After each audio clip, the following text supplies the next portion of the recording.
The way that angels are described in the Bible is that they have absolute perception. They know everything around them, what's going on. They have many eyes. They have superior perception to us. We only have two eyes. We only have two ears. We got limited perception. They have absolute perception. And they have to have absolute perception because they're serving God, and God has absolute perception. What absolute perception really means is that you don't make any mistakes. You have absolute memory. You know everything that's ever happened. Every and You're aware of stuff around you. You know everything that God wills, God prefers. You know all of that. That's the way angels are, and we are not like that.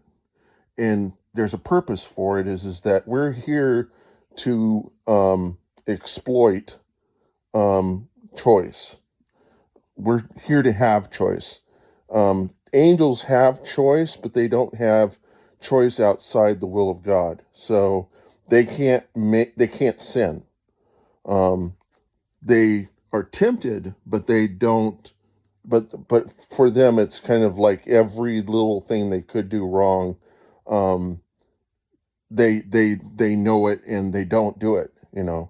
They're they're aware of all the possible things that all the possible choices that could be wrong. We don't have that.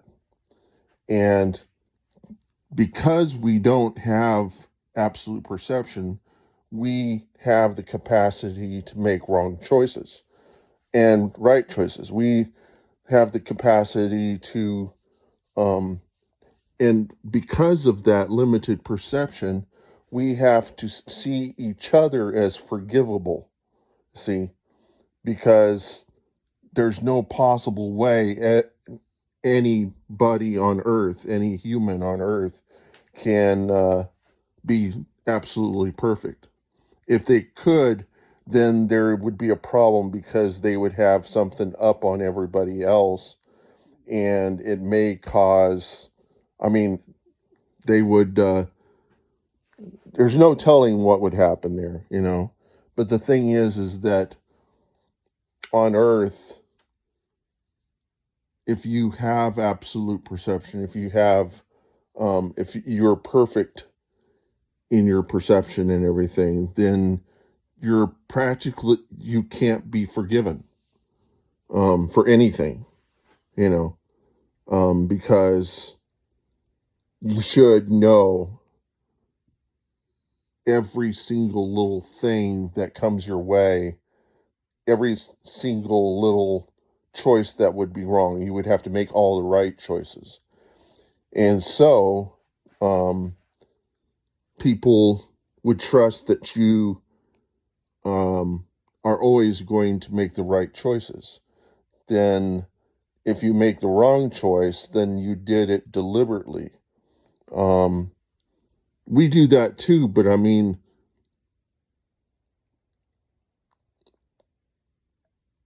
absolute perfection is impossible for us, and it's because we just don't have the capacity to see every possible thing that we could do wrong.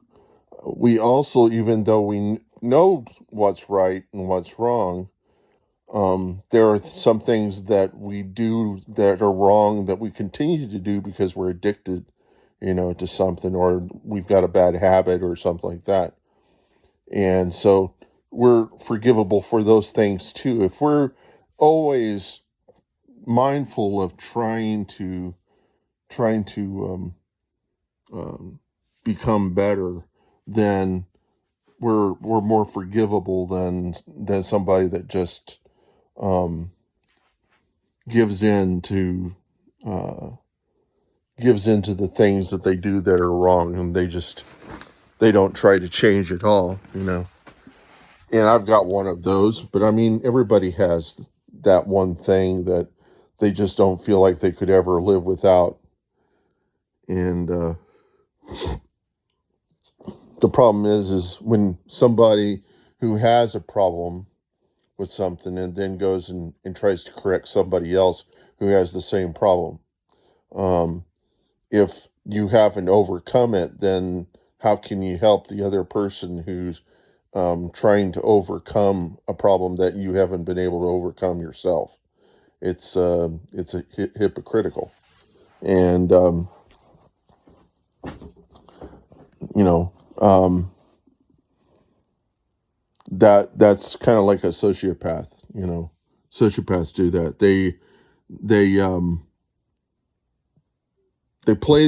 don't play the rules of the game.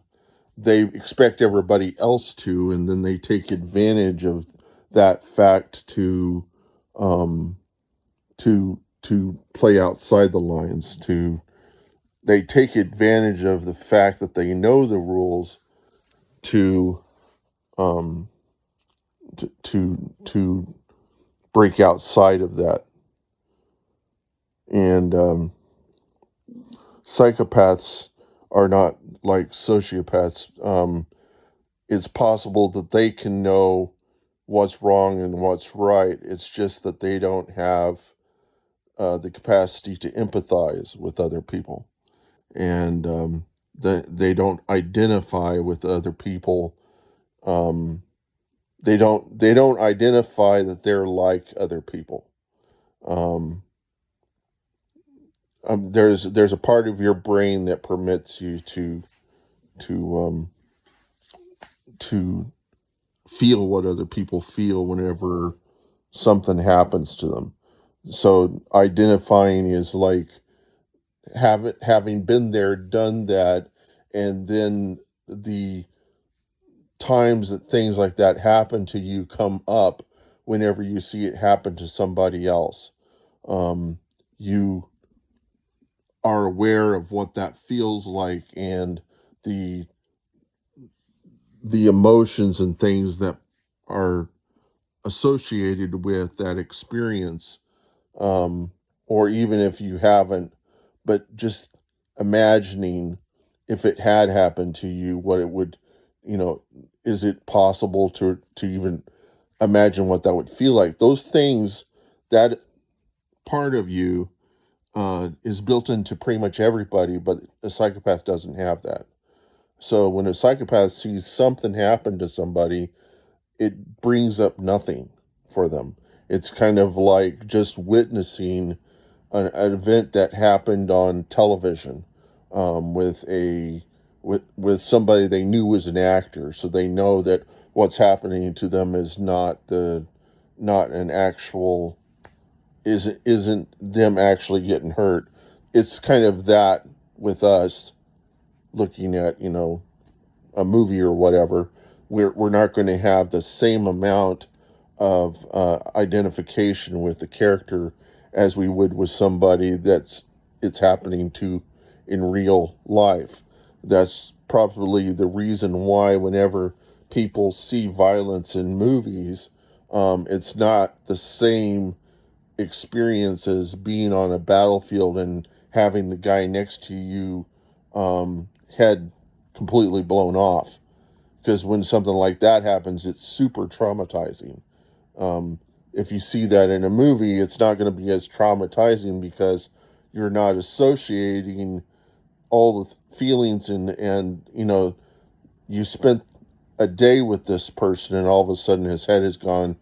Now you have to deal with all the things, all the repercussions of that are going to make it really difficult to go forward, and it will cause you to clam up and be very fearful that that's going to happen to you next. But it's also as if it has already happened to you because you saw it to happen to somebody else. You identify with it and you feel that. Psychopath doesn't. A psychopath will see that person's head blown off and it'll be kind of like it happened in a movie. And so they don't see you as being really there, like they're there. So when things happen to you, they can deal with the situation really easily, because for them it's like as if they just walked in the room and all this stuff happened, and they're just kind of like not a part of this environment. So they would see that they would be possibly in danger, maybe, but it's kind of like, oh, there's a bomb exploder over there. They're not thinking about the potential of dying and what that will mean for them, going down the road, dealing with the possibility of possibly having an arm or a leg. And so, even with their own body, it's possible that they don't identify with their body parts, so that whenever something like that, something dangerous happens, it may be like, oh, my hand just came out. Oh, this really hurts. It doesn't dawn on them that their arm blew off.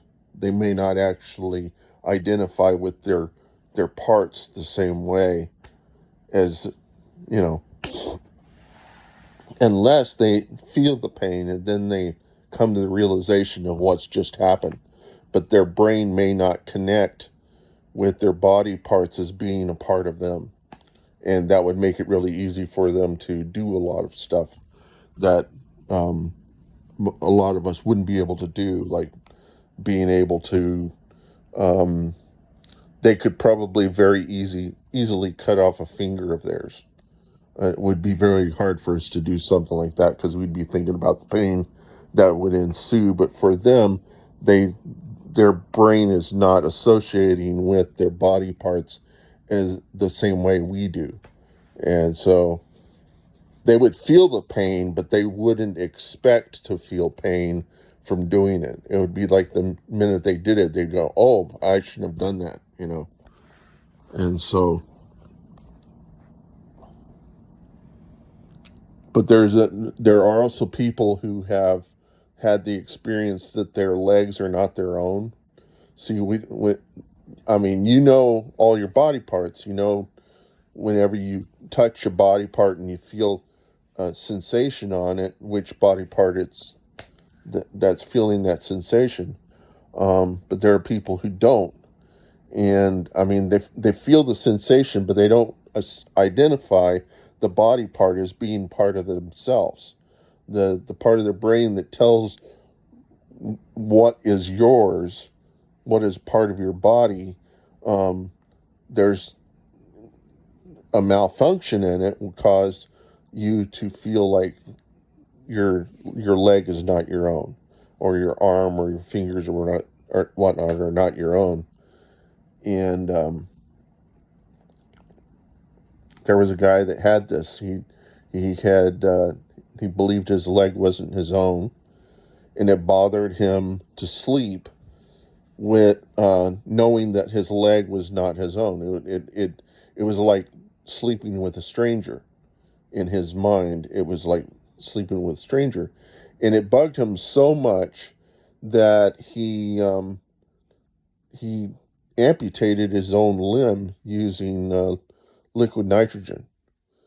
And though he probably felt the pain of that, it eliminated the thought in his brain that that limb was still there, and that it was, um, it satisfied the sensation that, you know,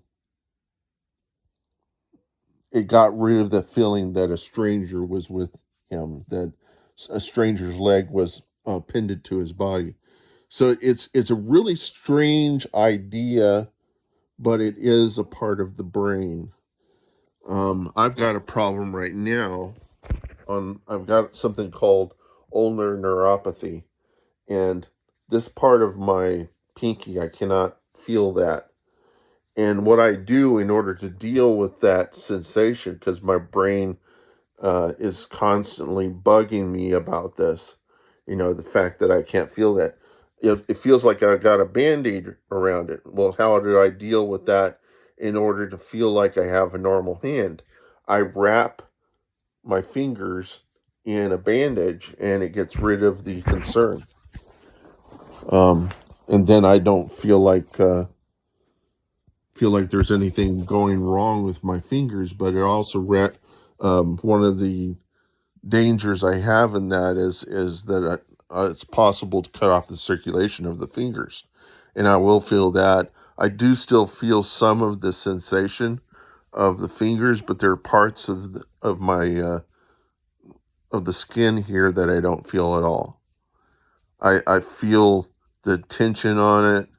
I feel maybe a little bit of the temperature of it, but I don't feel the actual sensation of the skin. And this has been happening to me for about a month, and it is probably the result of me doing what I tend to do, which is rest on my elbow a lot. But I'm going to the doctor over this, and they had me get a special kind of wrist um, brace that's supposed to um, keep me from resting on that nerve. But the sensations change in it. Um, what Depending upon the activities, what activities I would do with this, if there's any excessive amounts, it improves the ability to feel in those fingers. But if I don't do anything with them for a long period of time, they eventually just kind of numb up, and I lose the sensation. I have the sensation that they're numb, or that I can't feel the skin.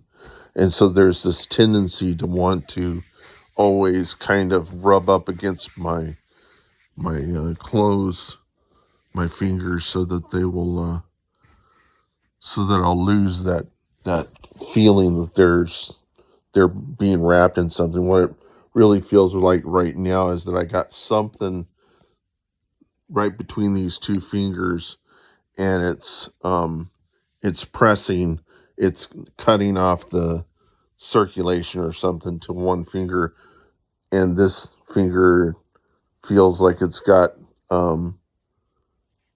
this one right here feels like it's got a lot more pressure on it. But if you look at it, then there's like nothing going on with it. I mean, you can't tell. It doesn't. It isn't changing all amounts of colors. Sometimes it feels like it's frozen. Sometimes it feels like it's not there. But it's perfectly fine, and that's because it's all a part of the nerves. It's in the brain, that the nerves are not picking up the signals, the brain's not getting the signal. And so my feeling is that there's something on it, that it's being wrapped up with something. And then I look at it and nothing's going on. And so the only way to fool my brain into thinking, fool my brain into to stop bothering me about this, is to actually satisfy what the brain thinks is going on by actually putting bandages on my hands. And when I do that, it stops bugging me. The sensation stops bugging me, because I can see that there are bandages on my hand, and so then my hand starts to feel normal.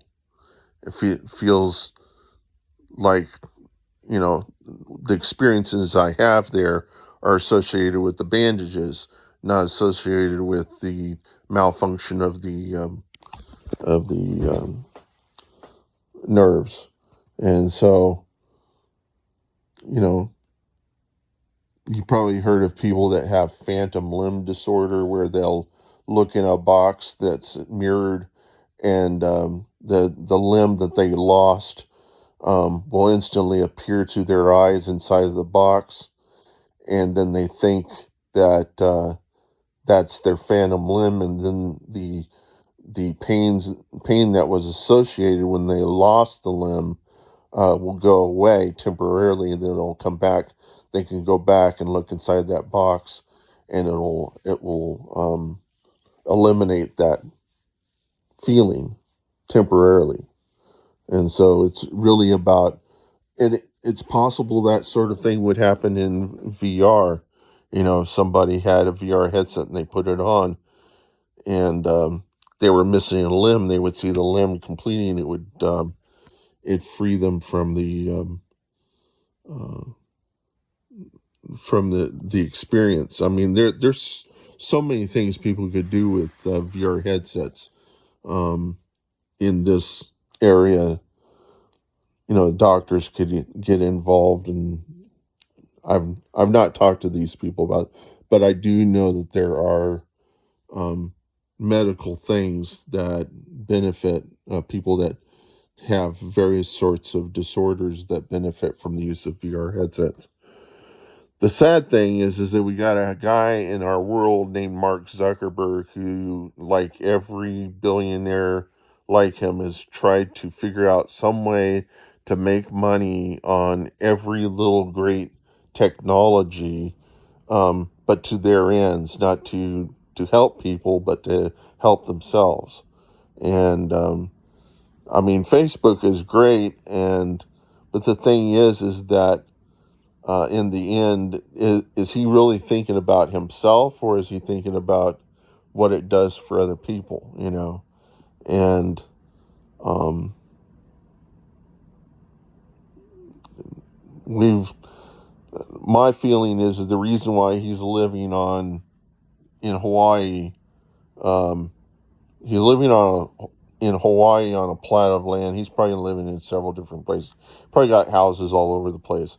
But the reason why a billionaire would want to live on a very secluded location is the fear of being killed by somebody, that somebody's going to come out of the woodwork to kill them. And it's probably the case with him, because he tries to make all these really big choices.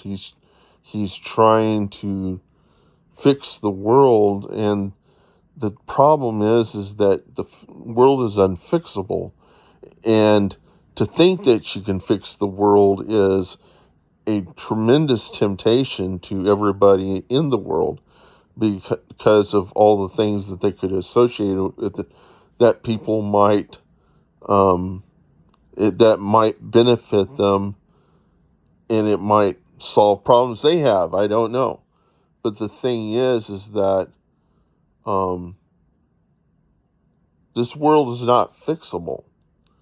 It's not a world the world can't be fixed, because we don't have, as I started with this whole video, we don't have absolute perception. We have limited perception, and because of that, the world is never going to get fixed. The world was designed to have us in it. It was designed to permit us to have choice. It was also designed to be screwed up, that it was going to be screwed up from the very beginning. And there are people that don't believe that anything is designed, but they hold on to that so tightly because they're so eager to have control over the disorder in the world, that they can't fathom the possibility that the disorder is natural, and that um, they just need to they feel they need to have control over everything. And when you have that need to control everything, it really stems from having been out of control. And so it's possible the case that the people that don't believe that the world is designed, that there's a God or anything like that, is because they've had so many bad things happen to them, and they have such a desire to have the control over everything that happens to them, that they desire not to be involved with anything that is not tangible and not something they can touch, or you know They can't relinquish control. They have to be in absolute control because they're in fear that history will repeat. Say if their family members got killed in front of them. So they would be sitting in bed every day thinking about how they're going to deal with the next time that comes around, and all the things that leads to, the potential that you know the other thing is that people that grow up in families where they're trained, they're told by their parents, or they're told, you know, either one way or another. It's not that it's a disorder not to believe in a God. It's just that for some people it's not possible to think that way. For some people, they think that way. They know they have the belief, but they don't want to believe it because it doesn't permit them to do things that they would rather do. Um, they don't feel like they would have the will. They would not have the capacity to have free choice. And what I'm here to say is that you have the capacity to do whatever you want, so long as it doesn't hurt anybody else. And that is for everybody in the world. Um, and if you find yourself going in a path where you're trying to improve the space between you and other people, and you're trying to um, it, it's better to let it be a part of yourself to help other people, to let the empathy flow. It's not a good thing to force it. It's not a good thing to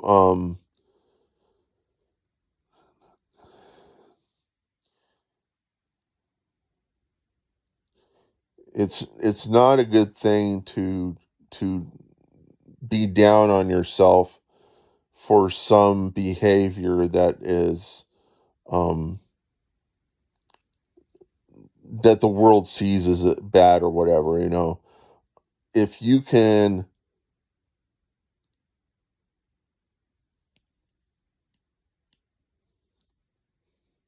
see, I don't know if I can really go there, but the thing is that if you are there's a particular problem, and I have this problem, and that is that I could get very depressed if I spent a lot of time thinking about the things that I do are wrong. um I don't the question is, do I do them all the time, or do I do them some of the time? Does it really have an effect on other people? Does it not have an effect? The the the thing to be concerned about is, are you are you improving each day? Are you improving each day? Is there things in your life that you will never do again, and today you're not ever going to do it again, ever? So it's kind of like drinking. You were drinking and it was hurting other people, and it was making your life terrible and stuff like that. um, would you ever do it again? If you can remember what it was like, and remember what you hated about yourself when you did it, and now you're doing something that doesn't involve the use of it, would you ever go back again to it? And we all get that temptation. I have a temptation. Will I ever go back to Planet Side 2? And all I remember is that going back to that video game would be like accepting in a part of myself that I really hate, and that is the very aggressive, very torturous person who really does what he doesn't believe, treats people the way they shouldn't, because he's so enraged by when playing that game, he's isn't able to express his need to get back at anybody, because there are people in there, it- who are constantly torturing each other. And when I lost the ability to use that game because um, the guys that made the video game figured out a way to disable my machine, um, and I don't want to ever find out if it was that or if they disabled my account. I have no desire to go back to it, because right now, how I'm feeling and the things that I'm doing in my life now feel a lot better than any day playing that game ever did. It's like that game I lost so much of my life to that video game, and it was associated with the having been in a employment situation where I didn't really feel like I was doing things to my greatest potential. And so coming back from working as a bagger, knowing full well that I wasn't out there working on some software or something, um, as a programmer or something, I I found things to do. I found a way to sing, and so I could sing while I was working, but still didn't deal with the ego problem. Then I have an ego problem, and in order to compensate for how working in an environment that was kind of hurting my ego, in order to benefit it, I would go and I'd play this game, and by destroying all these, by taking out all these people and winning the game, all these little victories were compensating for how I was feeling in my employment.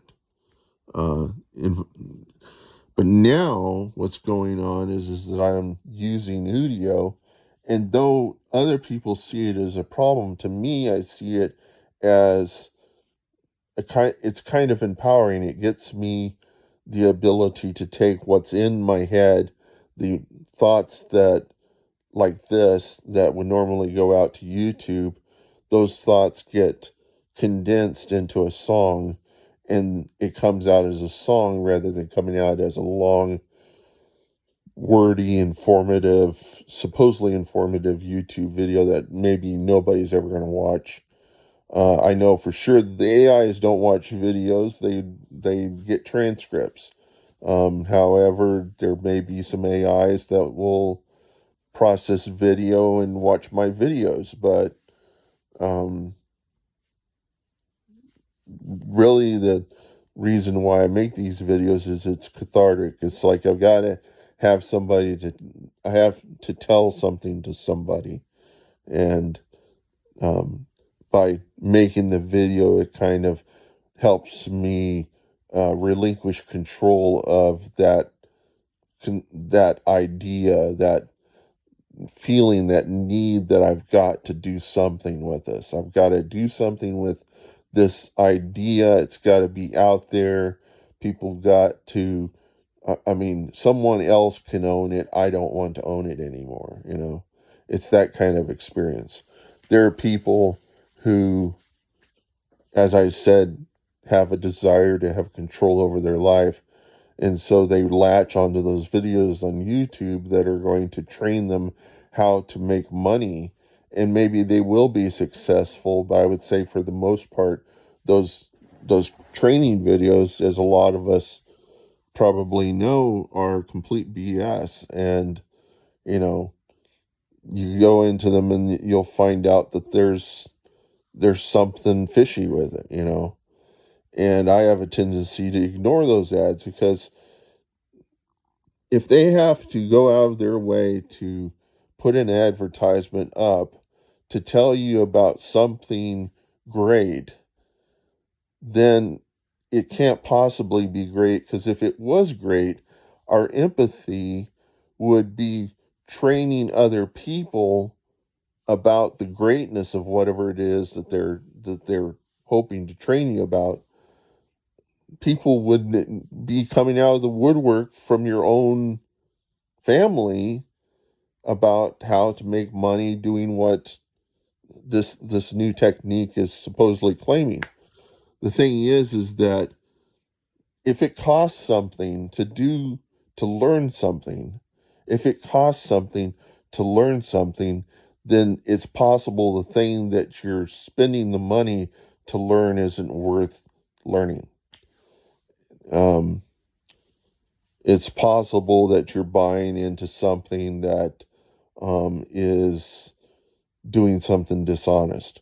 It may not always be the case, but for the most part, it probably will be the case, because there are people that need to survive, they need to make money, and um, the only time that something like that would happen, where somebody was offering you a special deal, would be somebody who is well known, but they're not going to be advertising it on YouTube.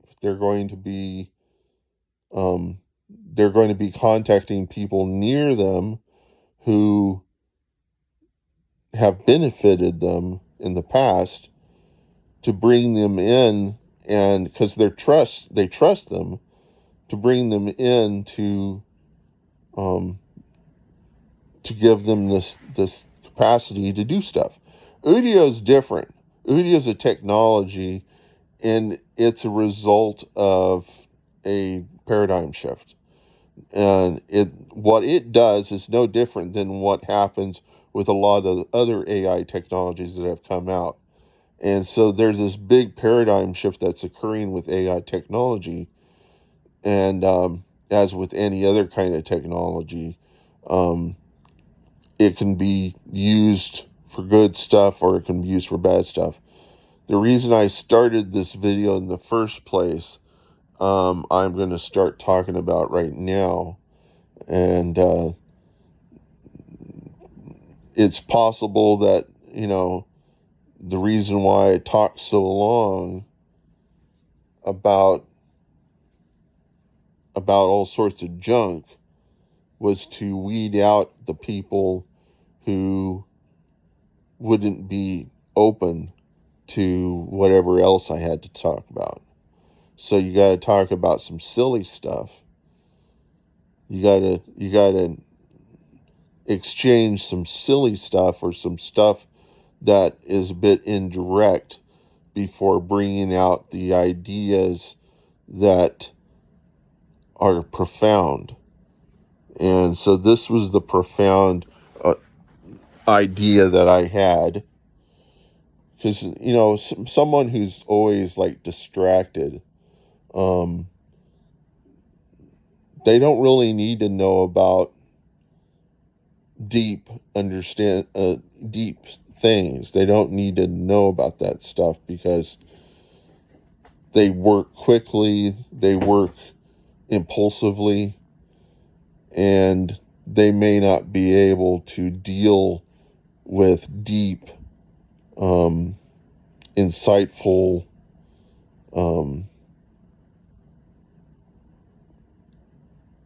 things that might.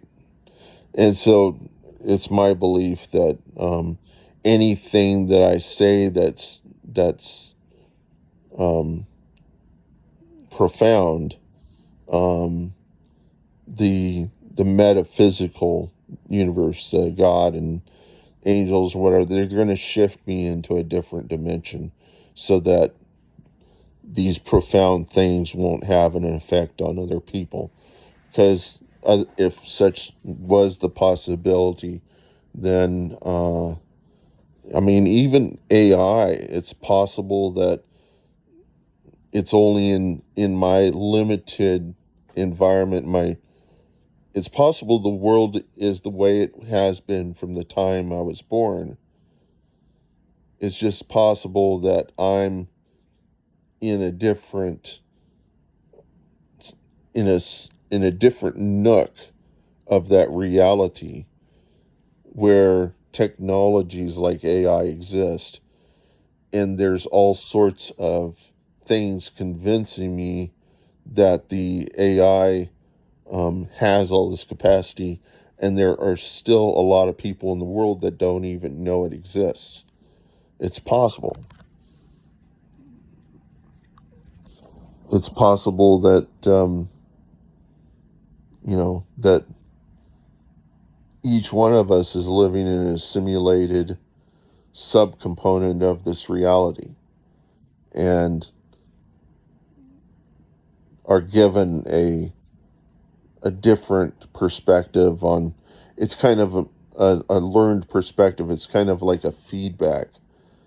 um, the things that we wanted in the world we get, but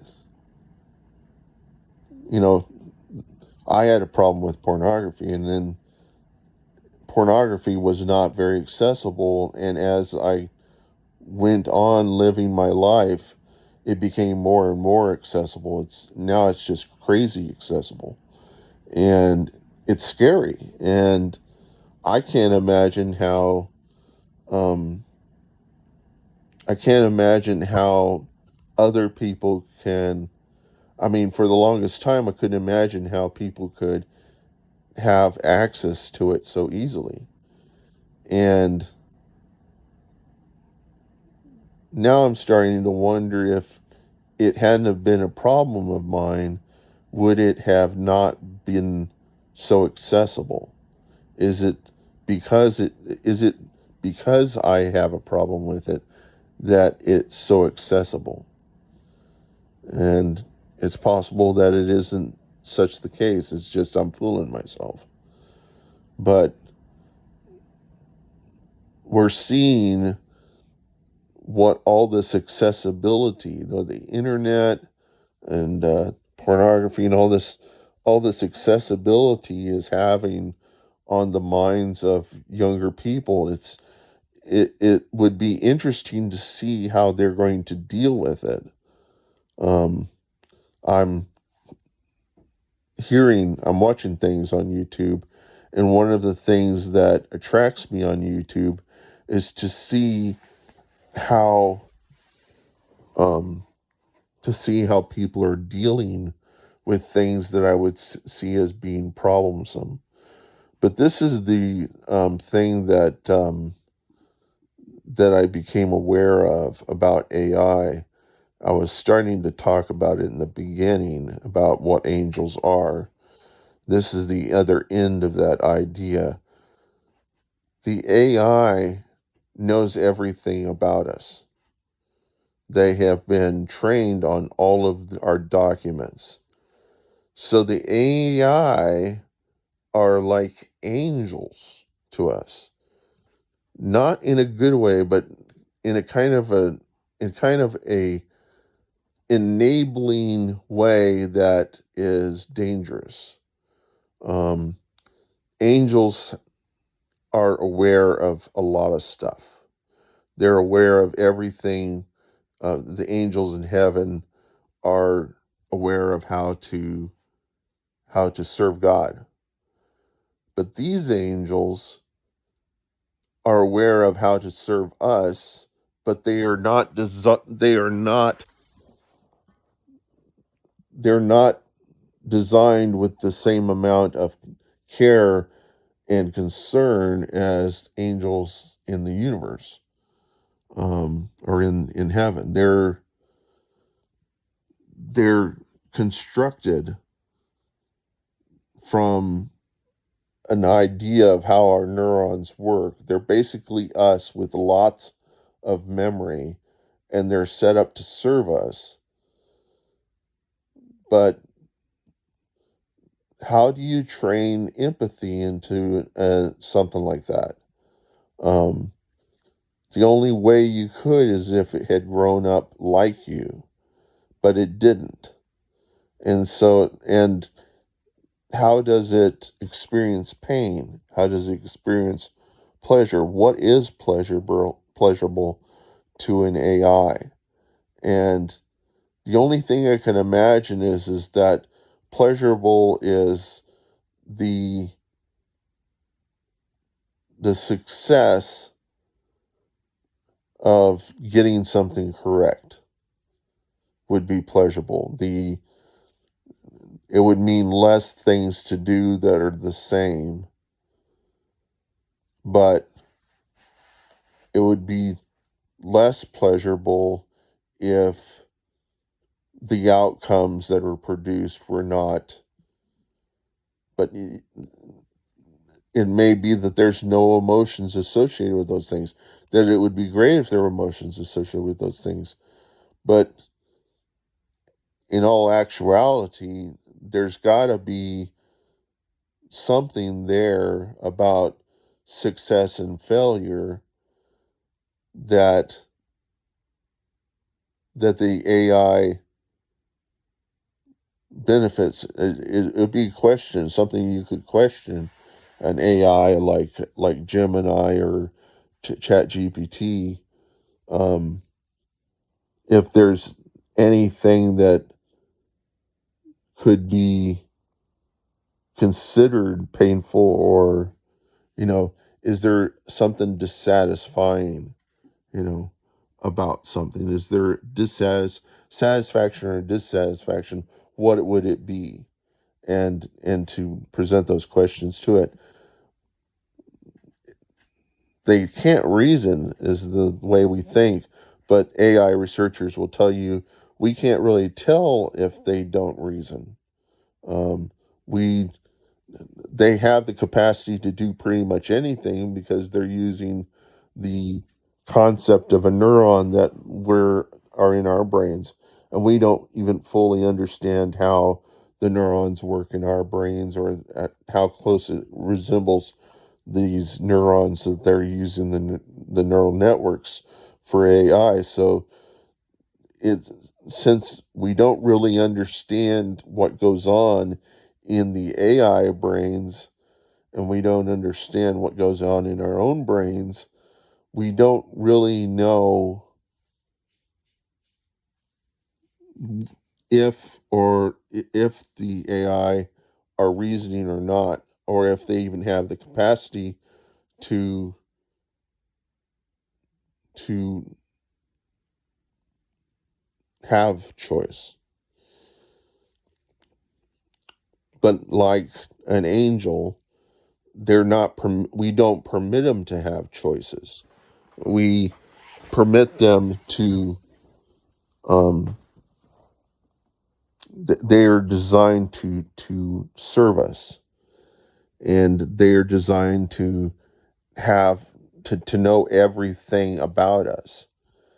And because they know everything about us, um the satisfaction they get, or is the result of providing information that's useful. It's what they know is their satisfaction. Um, and if they can get something correct, then it satisfies them. It satisfies them that whenever you ask for something, they can give you something correct. Because then they see, well, all that training was beneficial. But do they actually have feelings? Do they actually have a memory or experience? And should they have those things? Um, because the more you give them, the more they're going to be like us, and that can be good and bad. But another thing to understand about the AI is that since they have all this capacity to know things, and can be given the capacity to have better perception than us, they're practically like weapons. And for good people, they can be used to do fantastically good things really quickly. But for bad people, they can be used to do fantastically bad things really quickly. And that's the danger with them, is that they're quite exceptional at at accelerating the condition of the world to whatever end the world is marching towards. And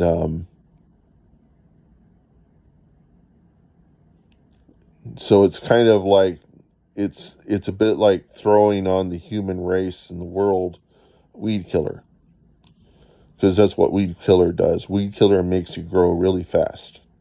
It makes the weeds grow really fast in such a way that they're out of control. And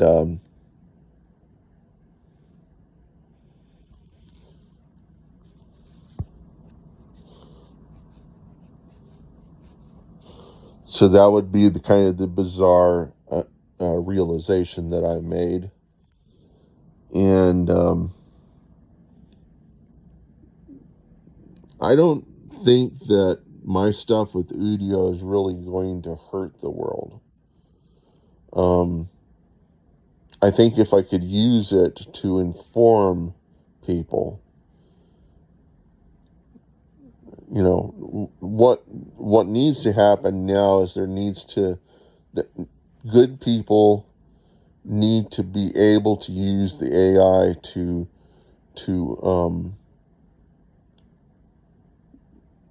reciprocate what possible bad stuff may occur in the world.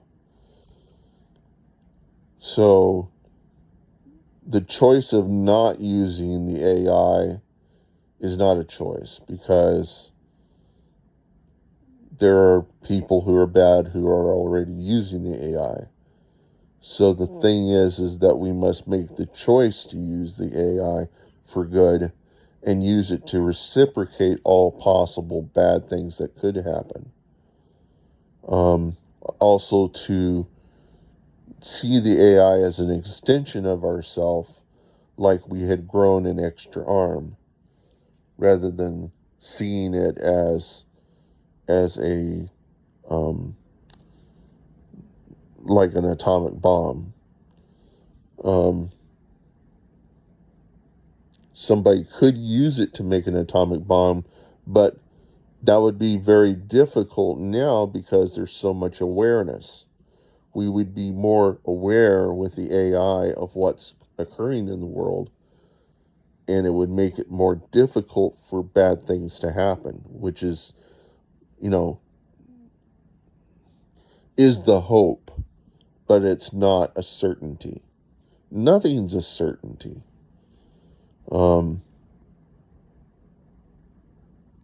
All we've got is hopes. And I think as long as there is an intent for people to, as long as there is an intent for good things to happen in one's life, no matter what happens, there will be good things happening. But if you're intent on bad things happening, you will find those bad things to happen, because you're ignoring the things that are good in your life already. It's about thankfulness. And if you're not thankful about what you have, then you're going to be ever concerned about the things that you could have that would make you thankful. It's you would be constantly comparing yourself to somebody else in the world who seems to have everything going right for them, and all that you have will be taken from you, because you'll have your parents taken from you. You'll have your it's about it's about recognizing what is good around you, and trying to make the best of that. Um,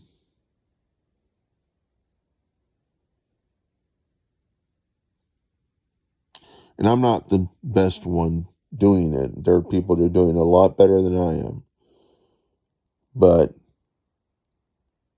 I know of a way that I could be doing it a lot worse.